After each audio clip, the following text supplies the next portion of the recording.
नमस्कार विद्यार्थी मित्रांनो, वृत्त या व्याकरणाच्या भागात पुन्हा एकदा तुमचे स्वागत। आज आपण मराठी भाषेचं व्याकरण अभ्यासत आहोत आणि त्यामध्ये आपला व्याकरणाचा भाग आहे वृत्त। वृत्त या व्याकरणाच्या घटकाचा हा सेशन क्रमांक 4 आहे। याआधी आपण वृत्त म्हणजे काय याचा अभ्यास केलेला आहे। वृत्तामध्ये अक्षर गणवृत्ते याचा आपण अभ्यास करत होतो। अक्षर गुणवृत्ताचे 3 वृत्त असतात। एक आहे भुजंगप्रयात, वसंत तालिका आणि मालिनी। त्यापैकी आपण भुजंगप्रयात या वृत्ताचा सविस्तर अभ्यास यापूर्वीच्या भागामध्ये केलेला आहे। आता उर्वरित वृत्तांचे प्रकार जे आहेत त्याचा सविस्तर अभ्यास या भागामध्ये आपण अभ्यासणार आहोत। वृत्ताचा दुसरा प्रकार येईल वसंत तालिका। सुरुवातीला आपण वसंत तालिका या वृत्ताचे लक्षण जाणून घेऊया। वसंत तालिका या अक्षरगण वृत्तामध्ये 4 चरण असतात। याच्या आधी आपण भुजंगप्रयात मध्ये पण अभ्यासलं की त्या भुजंगप्रयात या वृत्तामध्ये सुद्धा 4 चरण असतात। चरण म्हणजे काय हे आपण जाणून घेतलेले आहेत, म्हणजे 4 ओळी। उदाहरणार्थ इथे खाली दिलेले आहेत तुम्हाला बघा। द्रव्यास हे गमन मार्ग यथावकाश हे पहिलं चरण आहे। की दान भोग अथवा तिसरा विनाश हे दुसरं चरण आहे। जो घे न भोग जरी पात्र करीन देही हे तिसरे चरण आहे। त्याच्या धनास मग केवळ नाश पाही हे चौथे चरण आहे। हे चरण म्हणजेच आपण ओळ म्हणू शकतो त्याला। मग या वृत्तामध्ये सुद्धा 4 ओळी किंवा 4 चरण असतात आणि प्रत्येक चरणामध्ये 14 अक्षर असतात। भुजंगप्रयातामध्ये आपण पाहिलेलं होतं की प्रत्येक चरणामध्ये 12 अक्षर असतात, पण वसंत तालिकामध्ये प्रत्येक चरणामध्ये 14 अक्षर असतात। यती 8व्या व 14व्या अक्षरावरती असतो। भुजंगप्रयातामध्ये आपण पाहिलं होतं की यती 6व्या आणि 12व्या अक्षरावरती असतो, परंतु वसंत तालिकामध्ये यती जी आहे ते 8व्या आणि 14व्या अक्षरावरती असते। या वृत्ताचे गण त, भ, ज, ज, ग, ग असे पडतात। आपण जे वृत्तांचे 8 गण अभ्यासलेले आहेत, य गण, त गण, भ गण, ज गण, ग गण असे एकूण 8 गण आहेत। त्यापैकी या वृत्ताचे गण जे आपण पाडणार आहोत ते त, भ, ज, ज, ग, ग असे गण असतात।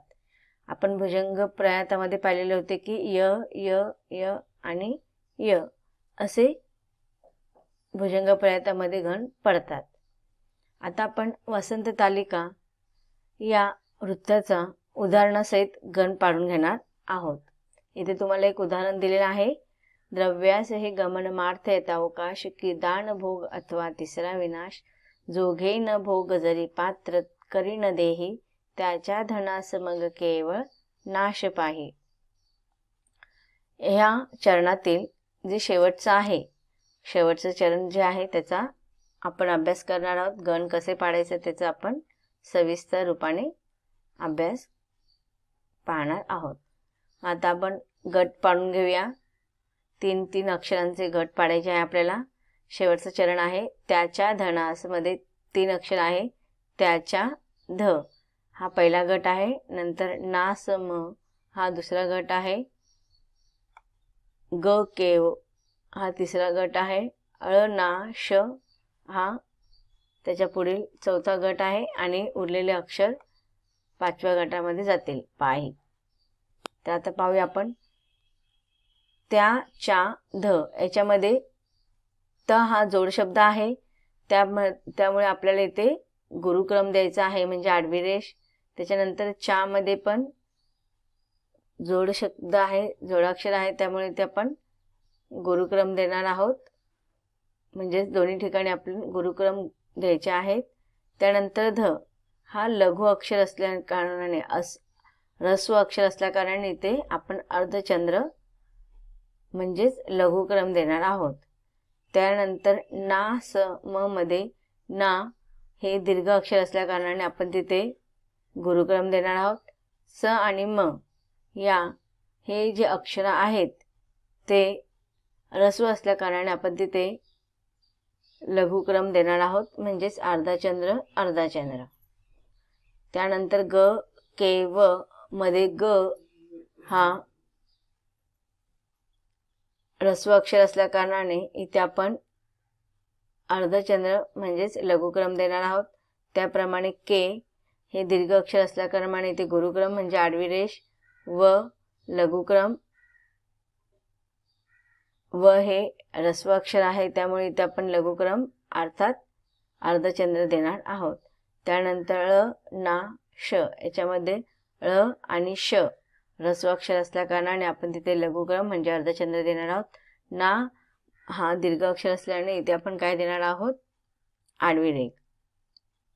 पा आणि ही हे दोघंही दीर्घ अक्षर असल्या कारणाने इथे गुरुक्रम येणार आहेत, म्हणजेच आडवी रेघ आडवी रेघ.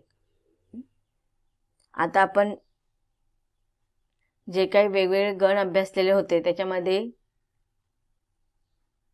शेवटचं अक्षर लघुक्रम असेल तर तिथे त गण येतो, मग इथे तुम्ही त गण लिहायचं आहे. त्याचप्रमाणे आद्य अक्षर गुरु असेल तर तिथे भ गण येतं.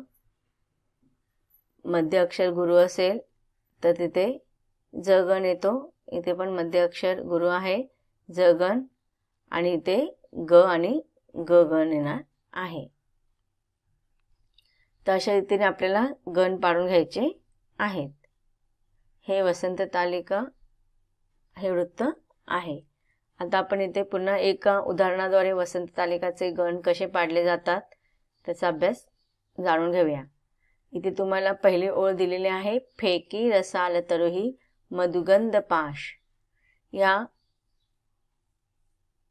चरणाचे आपल्याला गण पाडायचे आहेत. हे वसंत तालिका वृत्त असल्या कारणाने आपल्याला वसंत तालिका वृत्ताची लक्षणं जाणून घ्यायची आहेत. इथे आपल्याला 14 अक्षरं आहेत, अक्षरं मोजायची. 1 2 3 4 5 6 7 8 9 10 11 12 13 14, म्हणजे ते 14 अक्षर असणार आहेत. तिथे कोणतं वृत्त असणार आहे तर वसंत तालिका हे वृत्त असणार आहे. येथे इथे 8व्या आणि 14व्या अक्षरावरती आहे. आता आपण ह्या वृत्ताचे गण पाडून घेऊया. आपण पहिले 3-3 अक्षरांचे गट करणार आहोत. मग इथे फेकी र हा पहिला गट असणार आहे. नंतर सा ल त, रु ही म हा तिसरा गट, नंतर धु ग ध हा चौथा गट, आणि उरलेले अक्षर आपण पुढच्या गटामध्ये देणार आहोत. पा आणि श हे 2 अक्षर उरलेले आहेत. तर आता इथे आपण फे की र मध्ये फे जे आहे हे याच्यामध्ये आपल्याला ऱ्हस्व अक्षर असल्या कारणाने दीर्घ अक्षर असल्या कारणाने इथे आपण काय करणार आहोत, गुरु की पण दीर्घ अक्षर असल्याने गुरु आणि र ऱ्हस्व अक्षर असल्याने इथे लघुक्रम लावणार आहोत, म्हणजे गुरु गुरु लघु. त्याचप्रमाणे सा ल त मध्ये सा हा दीर्घ अक्षर असल्या कारणाने इथे आपण लघुक्रम गुरुक्रम लावणार आहोत. ल आणि त दीर्घ अक्षर असल्याने इथे दोन्ही ठिकाणी आपल्याला लघुक्रम लावायचे आहेत. रु ही म मध्ये रु आणि हे दीर्घ अक्षर असल्या कारणाने इथे गुरु गुरु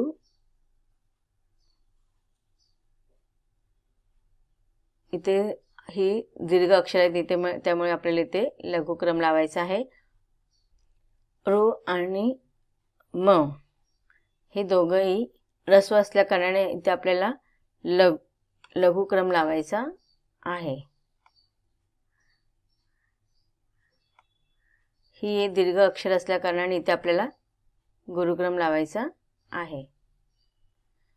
धु ग आणि ध याच्यामध्ये धु आणि ध हे ऱ्हस्व अक्षर असल्या कारणाने इथे आपल्याला लघुक्रम लावायचा आहे, परंतु ग वरती अनुस्वार आहे त्यामुळे तिथे आपल्याला नियमाप्रमाणे गुरुक्रम लावावा लागेल. त्याप्रमाणे पा याच्यामध्ये आ हा स्वर असल्या कारणाने हे ऱ्हस्व अक्षर आहे, त्यामुळे तिथे आपल्याला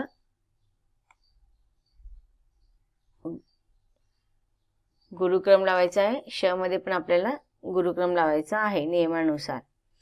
ऱ्हस्व असेल तर तो दीर्घ होतो, त्यामुळे इथे दीर्घ श येणार आहे आणि म्हणून आपण इथे क्रम लावताना आपल्याला इथे काय लावायचं आहे, गुरुक्रम लावायचा आहे. आता आपण गण पाडून घेऊया. शेवटचं अक्षर लघु असल्या कारणाने इथे आपल्याला त गण येणार आहे. तुम्ही इथे त गण लावायचं आहे. आद्य अक्षर इथे गुरु असल्याने इथे भ गण येणार आहे.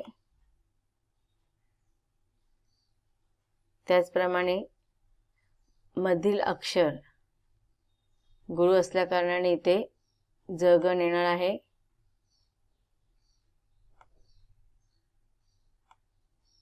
इथे सुद्धा ज गणच येणार आहे. मधलं अक्षर गुरु आहे, इथे गुरु गुरु असल्या कारणाने इथे दोन्ही ठिकाणी ग आणि ग गण येणार आहे. त्यामुळे आपले अशा प्रकारे इथे आपल्या वृत्ताचे गण त भ ज ज ग ग असे पडतात. आता आपण पुढचा प्रकार अभ्यासणार आहोत, मालिनी वृत्त. आता आपण वृत्ताचा पुढील प्रकार मालिनी वृत्त अभ्यासणार आहोत. मालिनी वृत्ताचे लक्षण जाणून घेऊया. एकूण 4 चरण असतात. प्रत्येक चरणामध्ये 15 अक्षरे असतात. येथे 8व्या अक्षरावरती असतो. या वृत्ताचे गण न न म य य असे पडतात. आता आपल्याला जेव्हा वृत्ताचे प्रकार ओळखायचे असतील तर आपल्याला अक्षर किती असतात त्याच्यावरून आपण ओळखू शकतो. जसे की आपण वसंत भुजंग प्रयातामध्ये पाहिलेले होते की अक्षर किती असतात, 12, नंतर 14. मग वसंत तालिकामध्ये 14 अक्षर असतात आणि मालिनी या वृत्तामध्ये 15 अक्षर असतात. आता इथे बघा 4 चरण आहेत.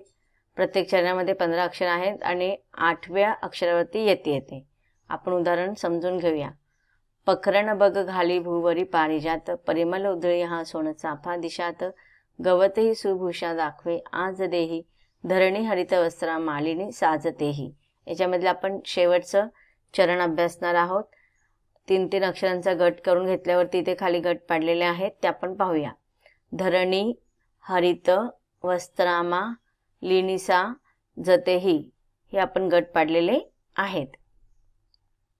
आता इथे बघा धर नी याच्यामध्ये लघु लघु लघु क्रम आहे. त्यानंतर हरित मध्ये पण लघु क्रम, 3 अक्षर सगळे अक्षर ऱ्हस्व असल्या कारणाने इथे आपण पाहत आहोत की लघु अक्षर आहे, लघुक्रम आहे. त्याप्रमाणे वस्त्रामा, आता इथे बघा हा जोड शब्द आहे त्यामुळे आपण नियमाप्रमाणे व वरती आपल्याला व जरी लघु असेल ऱ्हस्व असेल तरी आपल्याला दीर्घ लावायचा आहे म्हणून इथे गुरुक्रम येणार आहे. स्त्रामध्ये आची मात्रा आहे त्यामुळे गुरुक्रम आणि मामध्ये दीर्घ असल्या कारणाने ऱ्हस्व असल्या कारणाने इथे गुरुक्रम. ली नि सा मध्ये ली जो आहे तो ऱ्हस्व आहे म्हणून लघुक्रम. नि आणि सा हे दीर्घ असल्या कारणाने इथे गुरुक्रम. ज ते ही मध्ये ज जे आहे ऱ्हस्व आहे त्यामुळे लघुक्रम आणि ते ही हे दीर्घ आहे त्यामुळे इथे गुरुक्रम आलेले आहेत. आणि गण आपण पाहतो न न म य आणि य असे याचे गण पडत आहेत.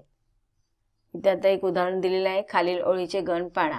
तर आपण पहिलं जे आहे अविरत पती चाले पण पांतने मस्त माणी याचे गण पाडून घेणार आहोत.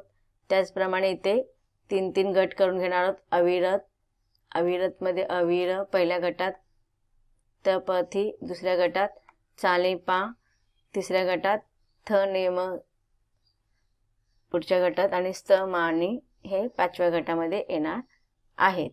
असे एकूण याच्यामध्ये 15 अक्षर आहेत. तुम्ही जर हे अक्षर मोजले तर तुम्हाला 15 अक्षर दिसतील. आता आपण यांचे गट पाडून घेऊया. अ वि र हे सगळे ऱ्हस्व असल्या कारणाने इथे तिघांमध्ये पण लघुक्रम येणार आहे, म्हणजेच अर्धचंद्र येणार आहे. त प थी मध्ये पण ऱ्हस्व अक्षर असल्या कारणाने इथे लघुक्रम येणार आहेत. चा ले पा मध्ये चा आणि पा हे काय आहे, दीर्घ आहेत. याच्यामध्ये पण ले पण दीर्घ येणार आहेत, त्यामुळे इथे तिन्ही पण ठिकाणी आपले गुरु गुरु गुरु म्हणजे आडवी रेष येणार आहे. नंतर थ ने प मध्ये थ आणि थ हा ह्रस्व आहे, त्यामुळे इथे लघुक्रम, ने दीर्घ आहे म्हणून इथे गुरुक्रम. आता म ह्रस्व अक्षर आहे, परंतु आपल्याला पाहायचं आहे इथे त्याच्या पाठीमागचा जो शब्द आहे तो जोडाक्षर आहे, म्हणून याचा इथे आपण तो अक्षर काय होणार आहे, दीर्घ होणार आहे. स मधील आपण पुस्तक या उदाहरणाच्या माध्यमातून समजून घेतलं होतं नियमामध्ये, त्यामुळे इथे सुद्धा म हा दीर्घ होणार आहे आणि म्हणून आपण इथे गुरुक्रम लावणार आहोत. त्यानंतर मग त मानी, आता हा स इथे गेल्या कारणाने इथे फक्त त उरणार आहे. त हे अक्षर ह्रस्व असल्या कारणाने मग इथे लघु क्रम येणार. नंतर मा आणि नी दोघं दीर्घ असल्या कारणाने इथे गुरुक्रम येणार. तर अशा रीतीने आपण आता गण पाडून घेऊया. पहिला आहे न गण, दुसरा सुद्धा न गण येणार आहे आणि तिसरा म गण आणि चौथा आणि पाचवा य गण येणार आहे. तर अशा रीतीने वसंत तालिका आणि मालिनी या वृत्ताचा आपण अभ्यास केलेला आहे. इथे जे उदाहरण आहे, वचनी मननी त्याच्या ध्येय हे एकटावे, हे तुम्ही होमवर्कसाठी करायचं आहे. तुम्ही स्वतः हे वृत्त अभ्यासायचं आहे आणि ह्या चरणाचं वृत्त गण पाडायचे आहेत. तर विद्यार्थी मित्रांनो, अशा प्रकारे आपण वृत्ताचे तीनही प्रकार अभ्यासलेले आहेत. आता या पुढील प्रकार व्याकरणाच्या भागामध्ये आपण मात्रा वृत्त अभ्यासणार आहोत. धन्यवाद.